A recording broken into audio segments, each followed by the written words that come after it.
America के राष्ट्रपति Donald Trump ने चीन और अमेरिका के जो दूसरे बड़े ट्रेडिंग पार्टनर्स हैं उनके खिलाफ टैरिफ बढ़ाकर अंतर्राष्ट्रीय अर्थव्यवस्था में एक तरह का टैरिफ वर्ल्ड वॉर छेड़ दिया है। पिछले कुछ दिनों में जो अमेरिका के कुछ ट्रेडिंग पार्टनर है, विशेषकर चीन ने रिटेलिएट किया है और इस बदले की रणनीति के तहत उन्होंने कई अमेरिकन प्रोडक्ट्स पर ड्यूटी बढ़ा दी है और इसकी वजह से अंतर्राष्ट्रीय जो अर्थव्यवस्था है उसका स्वरूप बदलता दिख रहा है, उसमें उथल पुथल बढ़ रही है। इस बीच डोनाल्ड ट्रंप जब यूएस कांग्रेस को एड्रेस करने आए तो उन्होंने भारत के संदर्भ में एक महत्वपूर्ण घोषणा भी कर दी। उन्होंने कहा कि हमने तय किया है कि 2 अप्रैल से भारत पर भी टैरिफ बढ़ाया जाएगा, क्योंकि कई अमेरिकन प्रोडक्ट्स हैं उस पर अभी भारत बहुत ज़्यादा ड्यूटी लगा रहा है। इसके बाद जो भारत में जो एक्सपोर्टर्स हैं, जो ज़्यादा एक्सपोर्ट अमेरिकी बाज़ार में करते हैं, उन्होंने भी अपनी समीक्षा शुरू कर दी है कि जिस सेक्टर पर अगर वो कितना टैरिफ बढ़ाते हैं तो उसका भारत के एक्सपोर्ट पर क्या असर पड़ेगा और क्या भारत को और भारत के एक्सपोर्टर को नया बाज़ार, अंतर्राष्ट्रीय बाज़ार में जो नए मार्केट्स हैं उसकी तलाश शुरू कर देनी चाहिए। तो काफ़ी महत्वपूर्ण घटनाक्रम शुरू हुआ है ट्रंप के ऐलान के बाद। महत्वपूर्ण यह है कि जो कॉमर्स मिनिस्टर हैं, कॉमर्स और इंडस्ट्री मिनिस्टर पीयूष गोयल, वो 3 तारीख से अमेरिका में हैं और अमेरिकी अधिकारियों के साथ लगातार संपर्क में हैं, उनकी बातचीत हो रही है।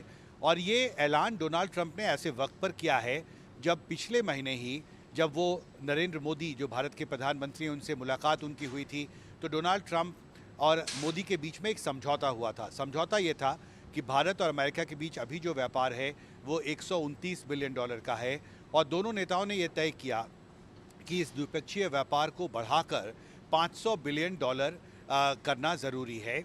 और इसके लिए दोनों नेताओं में एक नया बायलैटरल ट्रेड एग्रीमेंट पर भी समझौता हुआ था। जो जॉइंट स्टेटमेंट जारी किया गया था 13 फरवरी को, उसमें यह कहा गया था कि इस साल सितंबर-अक्टूबर तक जो बातचीत है नए बायलैटरल ट्रेड एग्रीमेंट की, वो बातचीत भी पूरी कर ली जाएगी, जिससे कि दोनों देश द्विपक्षीय व्यापार को बढ़ाने के लिए बड़ा फैसला कर सकें। लेकिन इसी बीच ट्रंप ने जो यूएस कांग्रेस में बयान दिया कि 2 अप्रैल से भारत के एक्सपोर्ट के लिए जो प्रोडक्ट्स हैं उस पर वो टैरिफ बढ़ाने वाले हैं, तो उसके बाद एक असमंजस की स्थिति हो गई है। एक तरफ ट्रंप द्विपक्षीय व्यापार बढ़ाना चाहते हैं, वहीं दूसरी तरफ भारत से जो सामान एक्सपोर्ट होता है अमेरिका, उस पर ड्यूटी बढ़ाना चाहते हैं और निश्चित तौर पर अगर वो टैरिफ बढ़ाते हैं तो इससे भारत की तरफ से जो एक्सपोर्ट होता है उस पर निश्चित तौर पर इसका असर पड़ेगा। एक अंतर्विरोध दिखता है डोनाल्ड ट्रंप के इस अप्रोच में। इस पूरे मसले पर मैंने एक इंटरव्यू किया Federation of Indian Export Organisation के जो डीजी और सीईओ हैं अजय सहाय का। उन्होंने 2-3 महत्वपूर्ण बातें की हैं। Federation of Indian Export Organisation एक सबसे बड़ी संस्था है भारतीय एक्सपोर्टर्स की, जो एक्सपोर्टरों के हितों को देखकर काम करती है और इसमें उन्होंने अपनी पहली प्रतिक्रिया में जो कहा, मैं उनको कोट करता हूं, हमें उम्मीद है कि भारतीय निगोशिएटर भारत के हितों को सुरक्षित रखेंगे, हमें ज़्यादा चिंतित होने की ज़रूरत नहीं है। उन्होंने ये भी कहा कि अभी तस्वीर साफ नहीं है कि अगर डोनाल्ड ट्रंप जिस तरह से ऐलान कर रहे हैं 2 अप्रैल से टैरिफ बढ़ाने का, क्या वो टैरिफ बढ़ाएंगे, अगर वो बढ़ाएंगे तो किस किस प्रोडक्ट पर वो बढ़ाते हैं, ये देखना महत्वपूर्ण होगा। लेकिन Federation of Indian Export Organisation का आकलन है कि मोबाइल फ़ोन और जो टेक्सटाइल और फार्मा सेक्टर हैं उसमें बहुत ज़्यादा गुंजाइश नहीं है कि वो ड्यूटी बढ़ाएं, क्योंकि उस पर पहले से ही जो ड्यूटी है वो ज़्यादा है। इसमें महत्वपूर्ण 2 बातें हैं, 2 सेक्टर हैं जिस पर असर पड़ सकता है।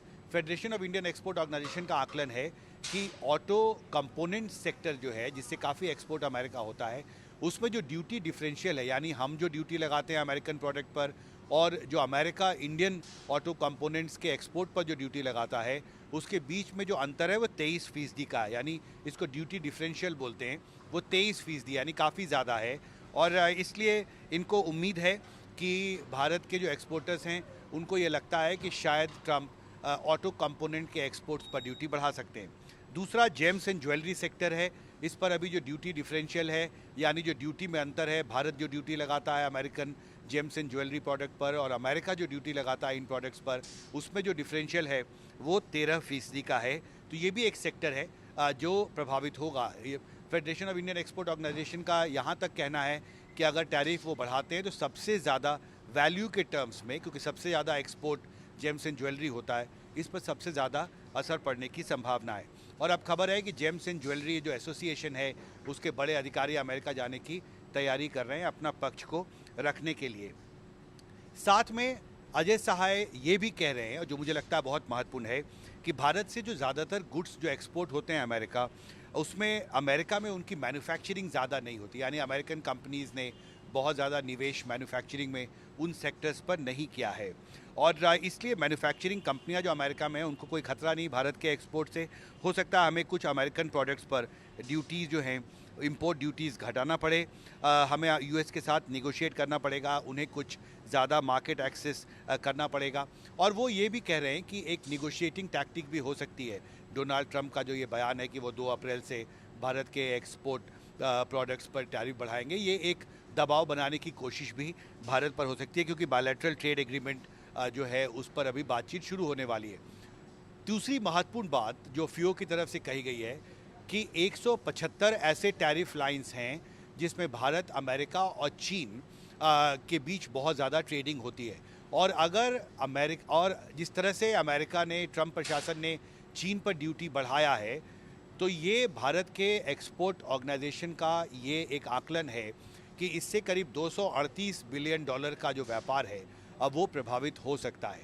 और अगर ट्रंप अपने फैसले पर अडिग रहते हैं तो इससे एक नया बाज़ार 25 से 30 बिलियन डॉलर का भारत के एक्सपोर्टर के लिए अंतर्राष्ट्रीय बाज़ार में खड़ा हो सकता है। एक नया बाज़ार बन सकता है भारत के एक्सपोर्ट मार्केट के लिए। उसकी वजह यह है कि जब चीन पर ड्यूटी बढ़ाया है जिस तरह से अमेरिका ने, उसके बाद बहुत सारे जो ट्रेडर्स हैं जो चीन के साथ ट्रेडिंग करते हैं वो नया बाज़ार की तलाश करेंगे, और यहाँ पर भारत उनके लिए एक अच्छा मार्केट होगा। यानी ट्रंप के इस टैरिफ बढ़ाने की धमकी की वजह से भारत के सामने कुछ सेक्टर में चुनौतियाँ हो सकती हैं, लेकिन एक बहुत सारे नए अवसर भी भारतीय एक्सपोर्टर के लिए खुल सकते हैं। यानी उनको नए सिरे से अपनी रणनीति जो है वो बनानी होगी।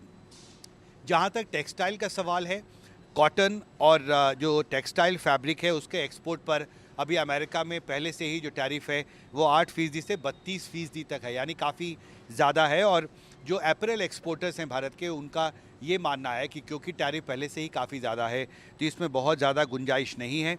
और जो ड्यूटी डिफरेंशियल है, यानी जो textile products Bharat America export करता है और जो अमेरिका से हम टेक्सटाइल प्रोडक्ट्स इंपोर्ट करते हैं, जो दोनों के बीच जो अंतर है वो बहुत कम है, सिर्फ 1.8% है। अपैरल सेक्टर में तो ये -4.2%, यानी अमेरिका में ड्यूटी ज़्यादा है। भारत जो अपैरल सेक्टर में जो इंपोर्ट करता है अमेरिका से, उस पर ड्यूटी जो है वो अमेरिका से 4% कम है। इस बीच हमने देखा है कि भारत सरकार ने बॉन विस्की है, हार्ले डेविडसन मोटरसाइकिल और कुछ जो महत्वपूर्ण केमिकल्स हैं जिनका इस्तेमाल इंडस्ट्री में काफ़ी ज़्यादा होता है, उस पर भारत ने पहले से ही ड्यूटी घटाई है, एक अच्छा मैसेज देने की कोशिश की है। और दूसरी तरफ जो central board of indirect taxes and customs का जो आकलन है कि भारत जो काफ़ी ज़्यादा सामान जो आयात करता है अमेरिका से, उस पर पहले से ही ड्यूटी काफ़ी ज़्यादा है। इस पर मैंने एक इंटरव्यू भी किया है central board for indirect taxes and customs के चेयरमैन का, और उन्होंने बहुत स्पष्ट तौर पर एनडीटीवी से कहा कि क्रूड ऑयल पर अभी भारत जो आयात करता है उस पर नहीं के बराबर ड्यूटी है। कोल पर सिर्फ 2.5% की ड्यूटी भारत लगाता है। डायमंड पर 0.0% से 2.5%। पेट्रोकेमिकल्स पर जो इंपोर्ट ड्यूटी है वो 7.5% है, और एलएनजी जो प्रोडक्ट्स हैं उस पर सिर्फ 5% है। तो अब देखना बहुत महत्वपूर्ण होगा कि भारत बहुत मजबूती से भारत ने तैयारी की है, एक्सपोर्टर्स ने भी तैयारी की है अपना पक्ष अमेरिका में जो उनके बायर्स हैं उनके सामने रखने का, ट्रंप प्रशासन के सामने रखने का। और देखना बहुत महत्वपूर्ण होगा कि ये जो अंतर्विरोध दिख रहा है डोनाल्ड ट्रंप की रणनीति में, टैरिफ की जो उनकी नई स्ट्रैटेजी है, जिसमें वो एक तरफ कहते हैं कि वो भारत के साथ जो द्विपक्षीय व्यापार है उसको 129 बिलियन डॉलर से बढ़ा के 500 बिलियन डॉलर तक करना चाहते हैं। वो भारत के साथ एक नया बायलैटरल ट्रेड एग्रीमेंट भी करना चाहते हैं। इस पर जब उनकी प्रधानमंत्री नरेंद्र मोदी के साथ 13 फरवरी को वाशिंगटन में मुलाकात हुई थी तो इस पर समझौता भी हुआ, जॉइंट स्टेटमेंट जारी हो चुका है, बातचीत की प्रक्रिया शुरू करने की कवायद शुरू की जा रही है। लेकिन इसी बीच उन्होंने ये कहकर सबको असमंजस में डाल दिया है कि ये अंतर्विरोध उनकी रणनीति में क्यों है, क्योंकि अगर आप द्विपक्षीय व्यापार बढ़ाना चाहते हैं तो फिर भारत से जो सामान एक्सपोर्ट होता है अमेरिका, उस पर आप टैरिफ क्यों बढ़ाना चाहते हैं। तो देखना बहुत महत्वपूर्ण होगा कि ट्रंप 2 अप्रैल को आगे क्या फैसला करते हैं। लेकिन भारतीय एक्सपोर्टर्स ने किसी भी परिस्थिति से निपटने की तैयारी शुरू कर दी है। अमेरिकन बायर्स के साथ वो लगातार संपर्क में हैं। नए मार्केट, नए बाज़ार की तलाश भी उन्होंने शुरू कर दी है कि अगर टैरिफ बढ़ता है तो उन्हें किस तरह से अपनी नई रणनीति बनानी होगी। बहुत साफ है कि कुछ एक दो सेक्टरों में भारत के सामने चुनौतियां बढ़ सकती हैं, लेकिन मोटे तौर पर जैसा मैंने कहा, Federation of Indian Export Organisation का आकलन है कि अगर अंतर्राष्ट्रीय अर्थव्यवस्था में उथल पुथल बढ़ती है और बड़े ट्रेडिंग पार्टनर्स के खिलाफ ट्रंप आगे टैरिफ और ज़्यादा बढ़ाते हैं तो भारतीय एक्सपोर्टरों के लिए 25 से 30 बिलियन डॉलर तक का एक नया मार्केट अंतर्राष्ट्रीय बाजार में खुल सकता है। नोएडा से मेरे कैमरा सहयोगी अरुण नेगी के साथ हिमांशु शेखर, एनडीटीवी इंडिया।